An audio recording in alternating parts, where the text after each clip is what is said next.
We grew up in the same neighborhood and never left until I moved to college when I was 17.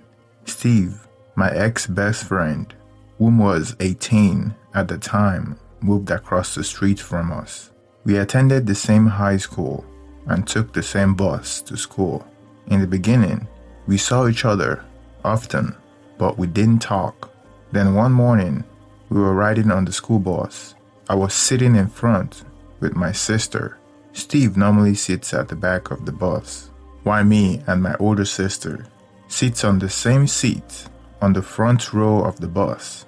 Steve came and sat right behind us. My sister's girlfriends normally sit there, but they were too polite to ask him to move.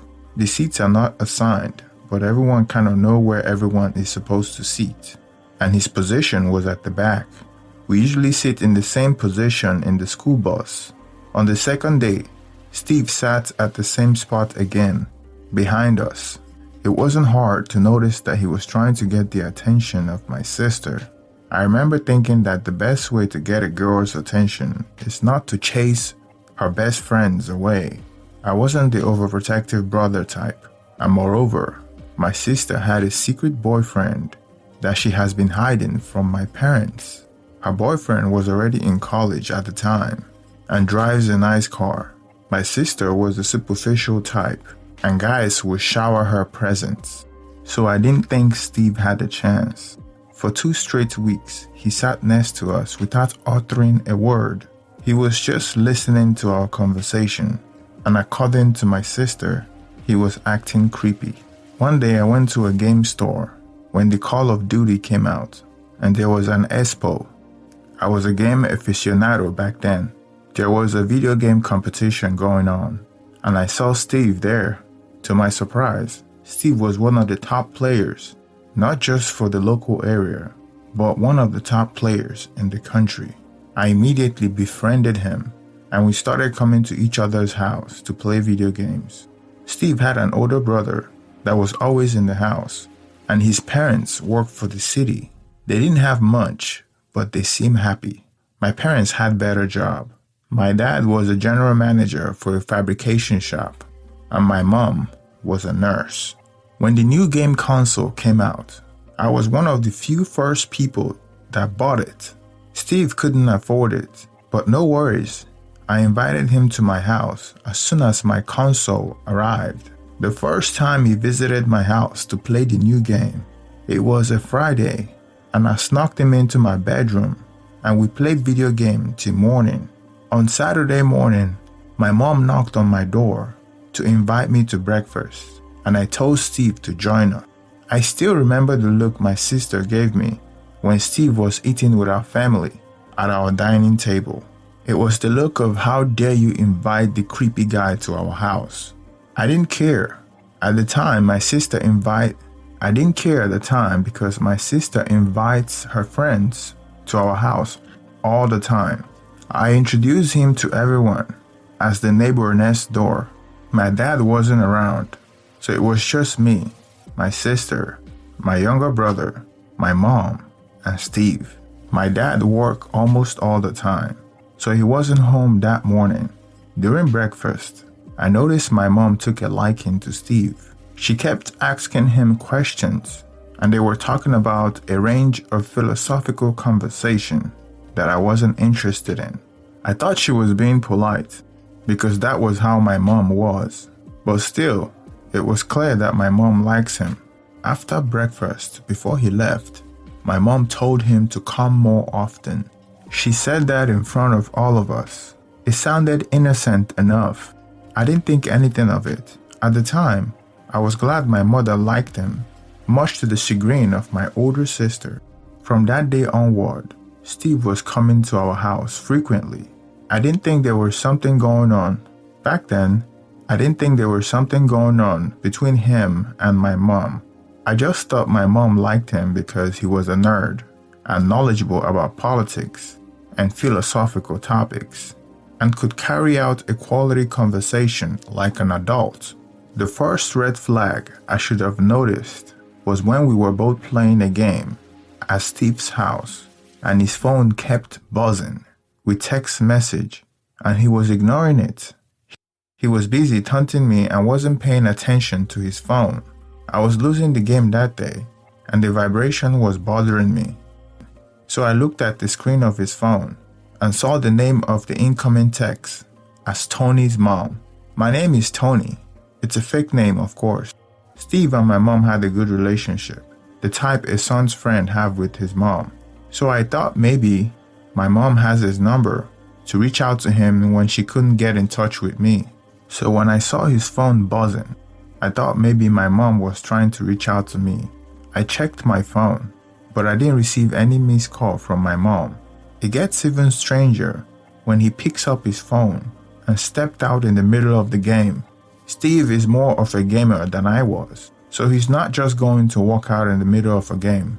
He was gone for about 5 minutes and would have stayed longer if I wasn't screaming his name to come back and finish the game.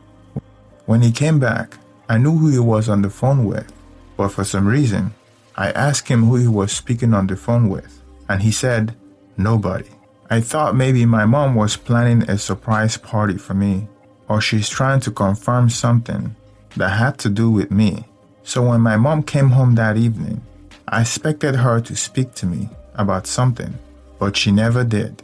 The following week, Steve came to my house to hang out and play video game, and I noticed that he had lost interest in creeping out my older sister.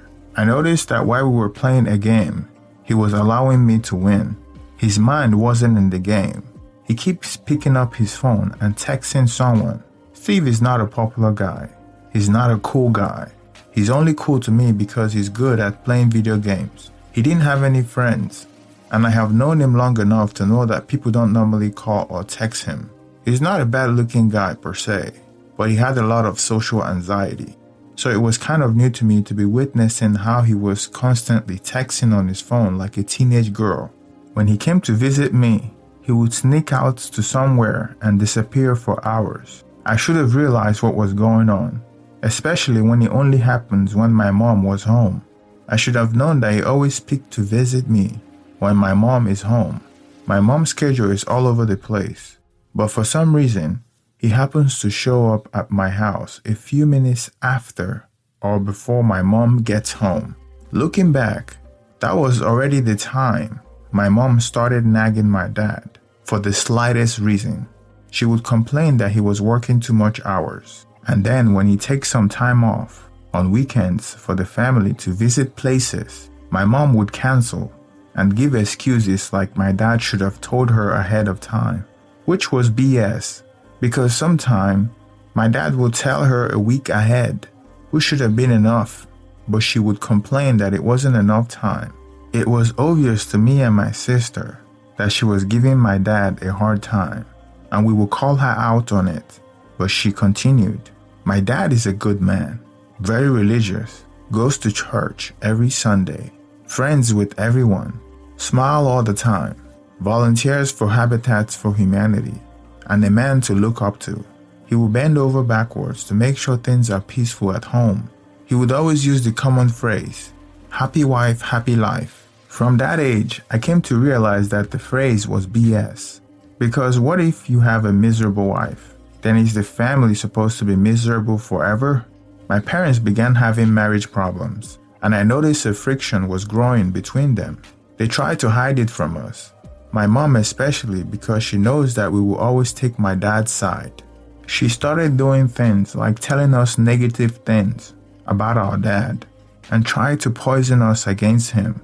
Me and my siblings saw what she was doing from a mile away and called her out on it. But that didn't stop her from attempting repeatedly. When Steve and my sister graduated high school, my sister always wanted to live in California, so she got admitted to Caltech.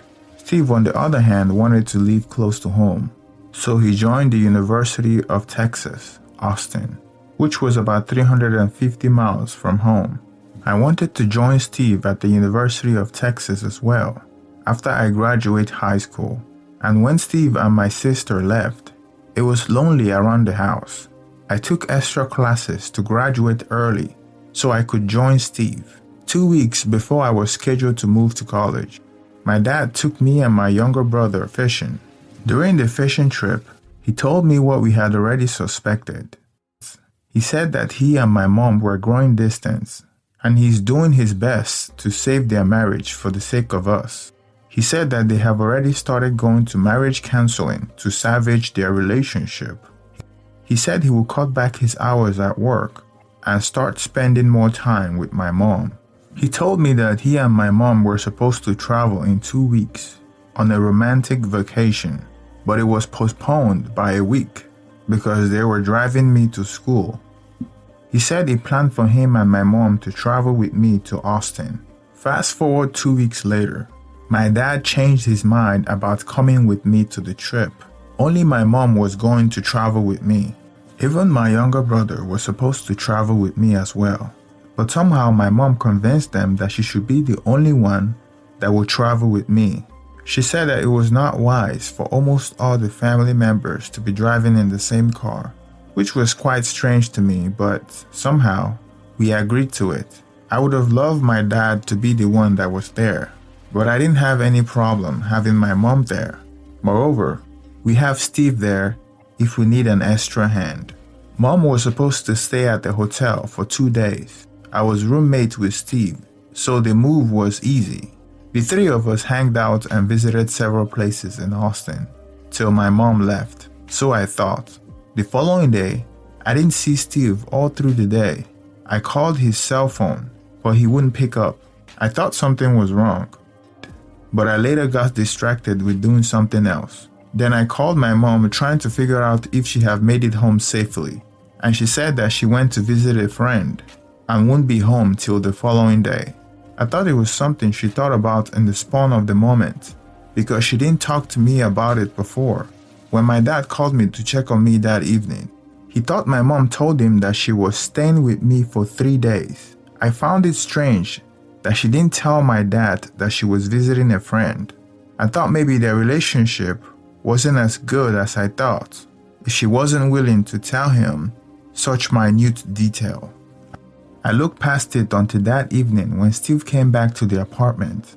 I asked him why he wasn't picking up his phone, and he said that his phone died. When he joined me on the couch, I couldn't help but notice the distinct smell of my mom's perfume on him. It was at that moment that I knew that he was having an affair with my mom. I couldn't just outright ask him because it would be embarrassing if he denies it, and it would strain our friendship if it wasn't true. So I need access to his phone. The following day, when we were walking around campus, I asked him to give me his phone so I could take some pictures because I forgot my phone in the apartment. When he gave me his phone, I took some random pictures and quickly looked through his text messages. On the top was Tony's mom. I didn't have time to scroll through, but I saw text message conversation of both Steve and my mom, exchanging I love yous, and my mom sending Steve the address of the hotel she stayed.